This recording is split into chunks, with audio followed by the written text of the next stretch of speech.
Good morning, good afternoon, or good night, wherever you're listening in from. This is the BS Buddies podcast, and if you're new, we talk about a lot of random stuff. We've talked about me trying to get a car out from the woods that was stuck behind a tree.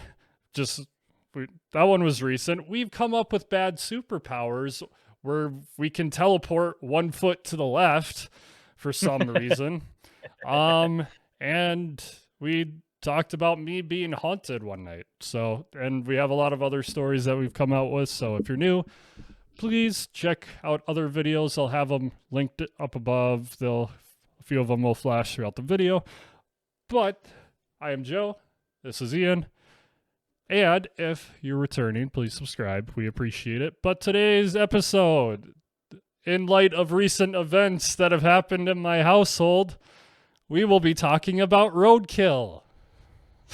Full disclaimer right now, if you are a bit squeamish, maybe just move on to the next one. I'm just saying this one's probably not going to sit well with you. But, we'll do our best to omit the really nasty details. Yeah, no guarantees, though. I don't think there's going to be a ton of really grotesque details, but like if you don't want to listen about animals dying, this one isn't the one for you. We do have, like I said, a lot of other ones. Please check those out.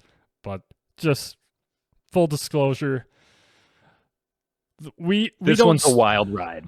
We don't script these, so we don't know what we're gonna say.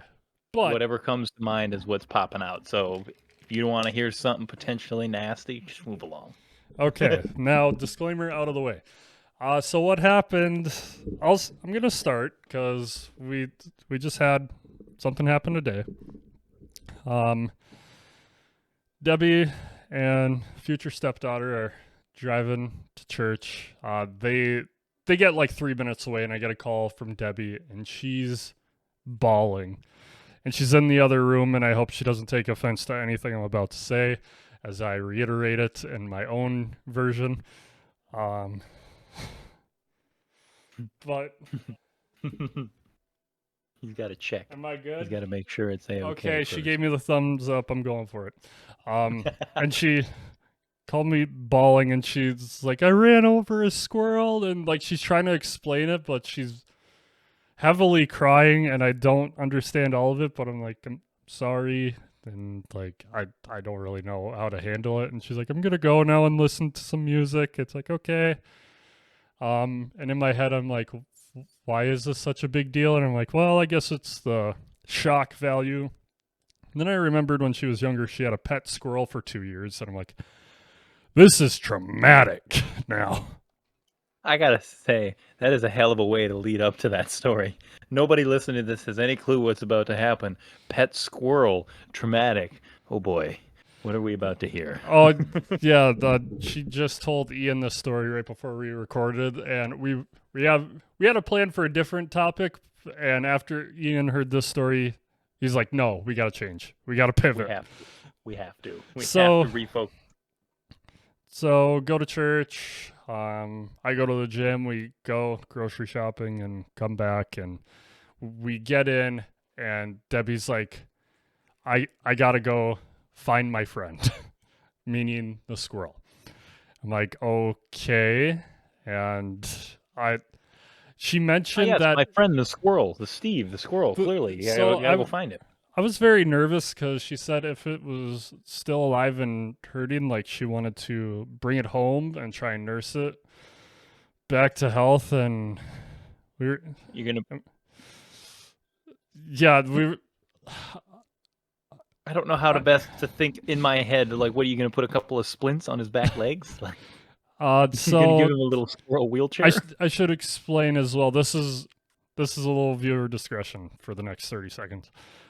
She said that when she had hit the squirrel, it paralyzed like from the waist down. So it was like kind of crawling across the ground, just the front two, and paralyzed from the waist down.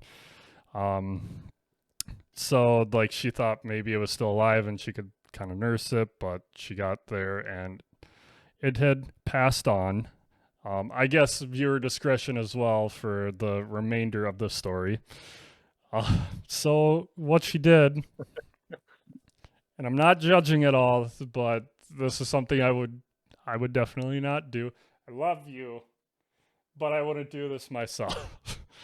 uh, she grabbed a little. She had just got like new glasses, so she had like a little um bag. I don't want to say the company just to be safe, but a little bag. She got her glasses in. She brought that and some like paper towels, and she explained to me Safety. that she walked, and the squirrel's like 5+ blocks away from our house. She brought the bag and stuff. She said the squirrel's gone. And she said He's that she he's moved on into squirrel heaven. like yes, he's moved on to the better oak tree in the sky. And she said that she pet her little friend, put friend in said bag, carried said friend back to our house, dug a little plot, and we don't have a backyard, so it was straight in the front yard. And we have a Anyone who highway in front of our yard that's pretty busy. Um and like I'm just letting her do her thing. I'm being as sportive as I can, and I'm glad she's in a better mood about it because I wasn't gonna bring it up at all otherwise. But she buried her friend, and then like had had some tears and calmed her down. And then right before we recorded this, she was telling Ian about this, and she didn't tell me that she took pictures of the squirrel as well, like before the bag, in the bag, in the hole. I didn't know that until she showed Ian it, and I'm there like, was a whole graveside service apparently. Like, I'm surprised there's not like a little unmarked grave with like 2 paint sticks as a little cross in your so, front yard right now. so also before she did it, I just remembered this now. Come from a Catholic background, like served at funerals a lot and have had family members pass away, so like I'm familiar with the whole funeral process. And then she asked me what kind of like prayer or what do you do during like a funeral. I'm like, Some last right. Well, you got to have the last rites. Clearly, you can't just dump him in there and then throw some dirt the on there. last No. rites are we're past that.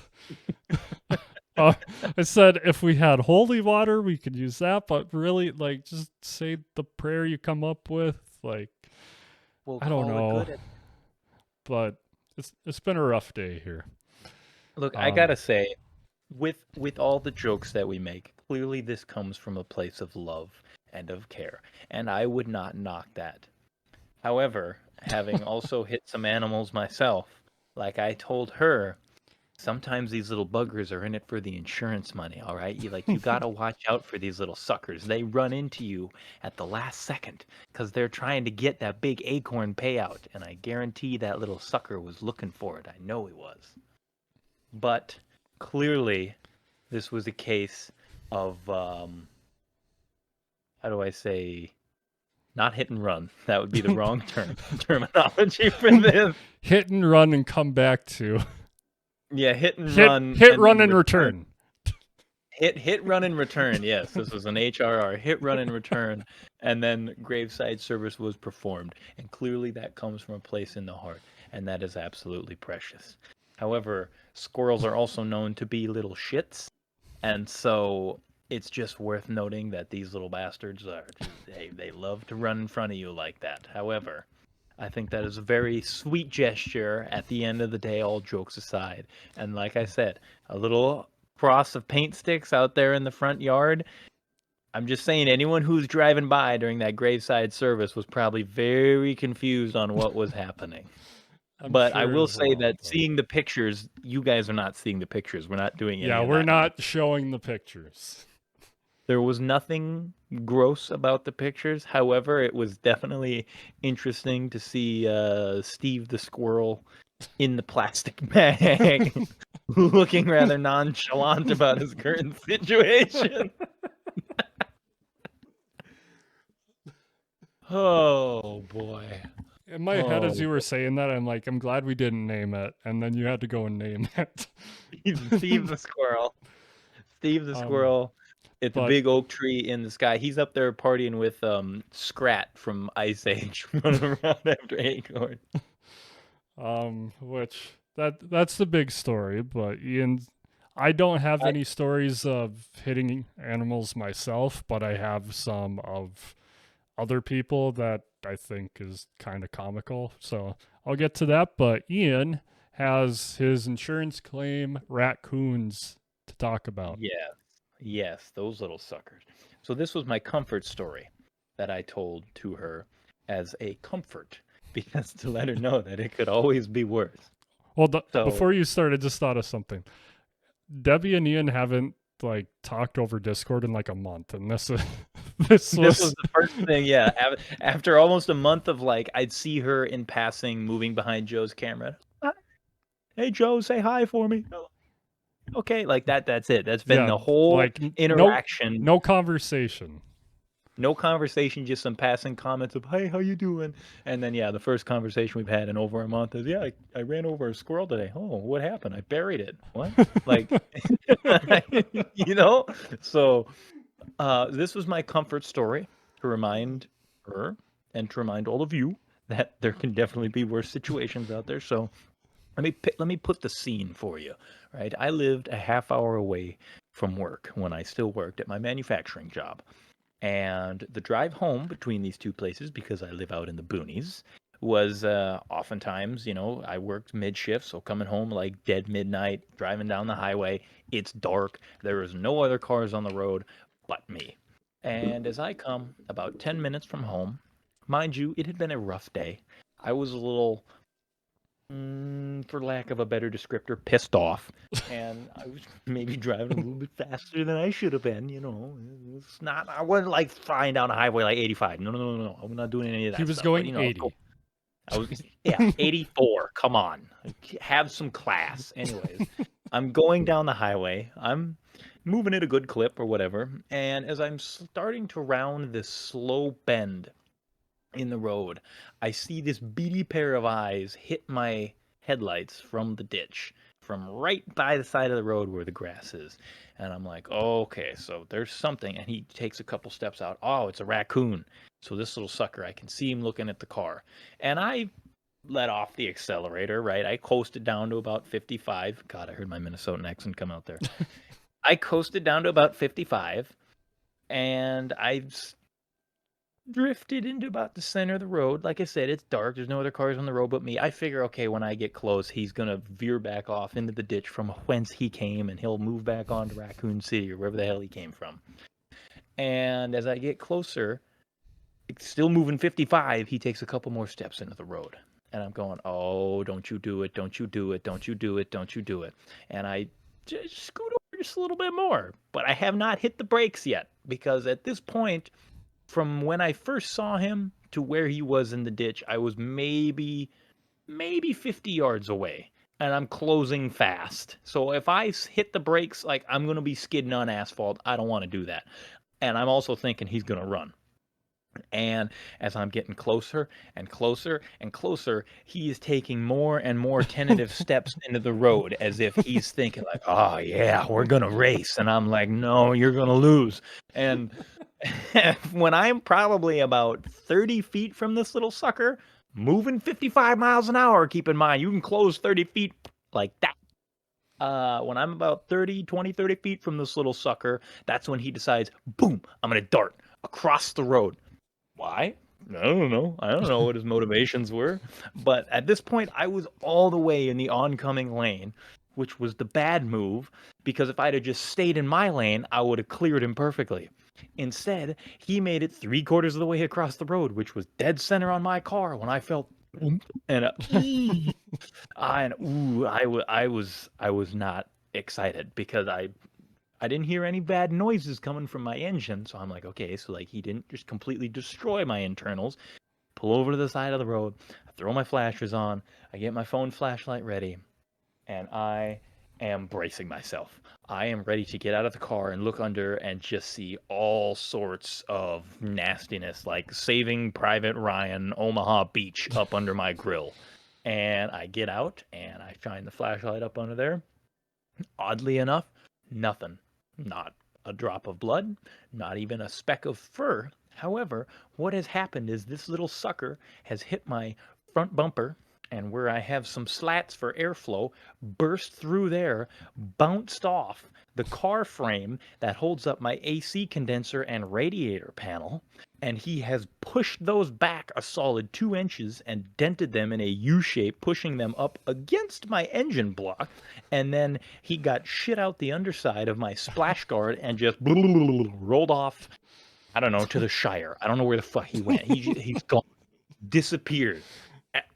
There's nothing on the road, because believe me, I went and I looked on the road. I was worried there was going to be like, just some screwing out on the road.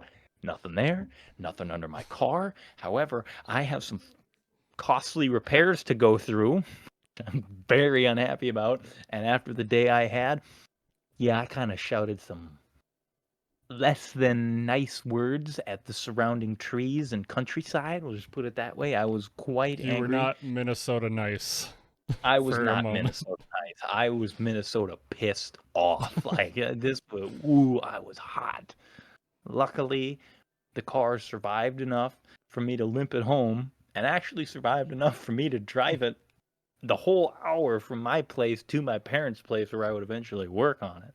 But yeah, that I could not believe in that moment that here I had clocked this little dude going like 55 miles an hour, and he was a big raccoon. Like he's probably about the size of a corgi. He was a big raccoon, and he just and then rolled off into the night. And I'm like, are you kidding me? You're just out here committing random acts of sabotage against my vehicle and rolling away with it scot free? I Not guess that we I know who wanted to. actually lost. Yeah, me. Like what? And so that I was quite unhappy, and I can tell you right now, if I'd have found that little guy on the side of the road, it would not have been a graveside burial. If if You would have if went any, back to your Marine days it for a it it minute. would have been a come here, you little. I'm so. If anyone now, these are jokes, people, right? Let's get this out of the way right now. These are jokes. But I was not happy, and in that moment, I was hot. However, the car eventually got fixed. So everything is good there, and I'm sure that raccoon right now is sitting around some tavern with a beer in hand telling him, let me tell you about the time I fought a Honda Accord and I won. Like, so, you know what? All's well that ends well. I'm only out, like what, $200 in parts it cost me, so I guess there's a silver lining to all of this, and that's that he lightened my wallet. For me, I just have a lot of like quick little stories of like people I know hitting animals. Speaking of the raccoons, my ex, d- Oh no. she she ran over not one, not two, but three raccoons. Were they on different days? No. One shot, triple kill on a raccoon family. Wombo combo. Also, at one point, she hit a deer and totaled her car, which I saw the car after, and I don't understand what was totaled about it because it looked just fine on the outside.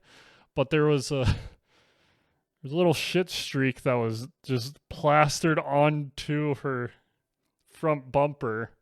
Quite literally scared the shit out of him. And then I got two more, and then these ones are quick. So if you got other ones, but two more deer story. Uh, the first one I'll say I was when I last had a roommate that I wasn't in a relationship with. We were coming back from checking out apartments, and we were driving, doing 65, 70. Like speed limit was 65. There was quite a few cars. Just all of a sudden, there was a deer that came running, And then all of a sudden, I saw it like run side by side with a vehicle. Here's a car. Ooh. Here's a deer, like side by side. And then the deer just randomly goes boom, just hits it on the side. It just goes flying up in the air. You And that know, that dude's rear view mirror was destroyed, but nothing else seemed wrong. And I well, just never seen a deer like I've seen him like run out, but not like run with and hit it from the side. uh, you know, you know, look, I've often wondered this, right? I know that evolution is a lengthy process. It takes a long time for evolution to kick in and change traits for the better or worse, arguably, in animals over time. However, I would think that after a little over a century of having vehicles, that animals would learn by now, at least to some degree, that the big, bright, shiny lights coming at them at a high rate of speed that weighs about a ton and a half is not something that is going to be beneficial to their health should they come in contact with it. Because I do not understand why a whitetail in the forest can hear a twig snap 50 meters away. The head shoots up, the ears are flicking, and that motherfucker's like, you know what? I'm gone. And you will never see him again. You're going down the highway at 65, and that sucker wanders up the side, and you beep on the horn. Oh, and then like I don't get it, man. I don't get it. Like it, something is making a disconnect somewhere, and I just figured by now maybe we could have solved that. But clearly we had to deal with I don't know how many more years of this before the deer kind of figure out, maybe I should avoid that. And then my last one, I guess I got a couple more. There was one time I wasn't there, I just kind of heard it, so it's not that big of a story. But apparently, my cousin and some of his buddies were driving somewhere. All of a sudden, one of them just yells, "Geese!" And they ran over like a huge flock of geese. Do you know the story I'm talking about? It was our group of friends. I think I might know it. Okay. Yes, I think I might. And they said they probably hit like 7 of them. Hey, that's dinner right there. That's a whole dinner buffet if you know how to, salvage what you got. And the last one I have, I was just driving around with Debbie listening to music, and we were just getting out of the town we were living in, and there was like a deer, like, watch out for deer sign, and I think there was. And then she's like, wow, it's amazing that there's no deer. And as soon as she said that, the fattest buck I've ever seen in person decided to run in front of my car. Like, I want to say it was probably like a 5 or 6 pointer, so like the rack wasn't really big, but that Yeah, big um boy. I'm trying to think of the oh, he was an absolute unit. He was a big chunky boy. Um Absolute Narrowly unit. missed him. No damage, but I looked at Debbie and said, "Never say that again." I swear it's like a spell whenever you speak anything about, hey, well, there's no deer out tonight. It's like they just materialize on the side of the road right there with the mindset of, I do not know who I am. I do not know where I am. All I know is I must jump in front of that vehicle. Like, it's I've I've heard they're right of there. people saying like watch out for the four-leggers. They don't say like watch out for deer because that Mm. just automatically will get you Watch out for deer. the four-legged ones. It dates back to like the old times when people used to like have the suspicion of like, oh, you can't mention Fae if you're walking through a forest or you'll summon them, or don't say the name of an animal you'll summon. So they come up with like, oh, watch out for the winged ones, watch out for the four-legged ones, watch out for the one with brown fur. Like you're gonna have to start talking Some like cryptids to folklore. avoid, yeah, spawning a deer.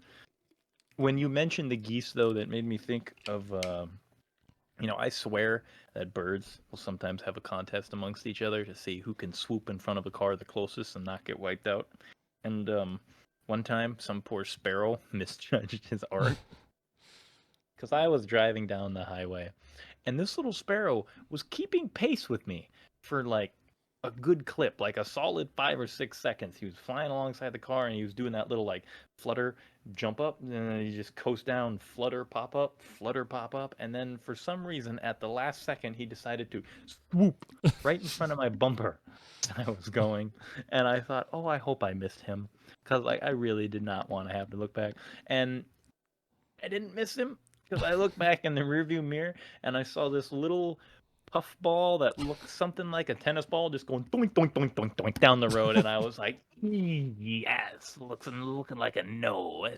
That's looking like I played racquetball with a sparrow, and I think I got match point. I wiped him out for sure.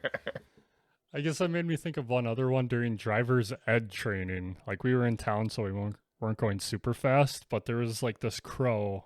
It was a blackbird of some sort, but just all of a sudden we were driving and just swooped in front of the windshield and like kept pace with us, same speed for like 3 seconds, and then just flew off. Like just Like a directly in game. front of the windshield so we could watch him fly, and then was like, okay, I'm done. I swear they know what they're doing, and they do it just for funsies. It's ridiculous. Oh my god. Yeah, there's yeah, and I've got, well, it's not more stories of roadkill, but I won't mention them for this one because they're a bit more graphic. They involve firearms and Oh. animals that were tunneling underneath our shed, a woodchuck. Well, maybe we do a hunting episode. Maybe. I wouldn't call this hunting.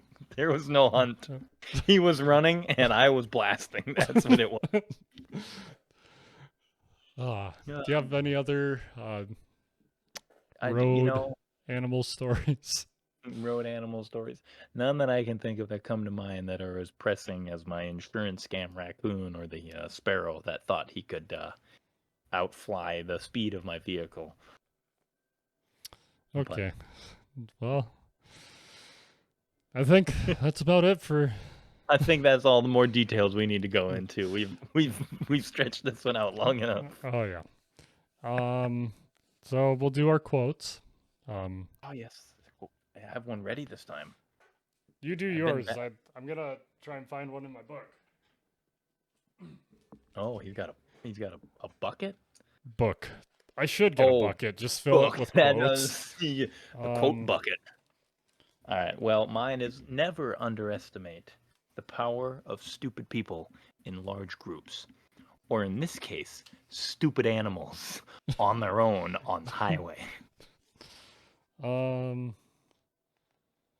Yeah, like there's some parts of this book that are just fucking hilarious, and other times it's like, what am I looking at?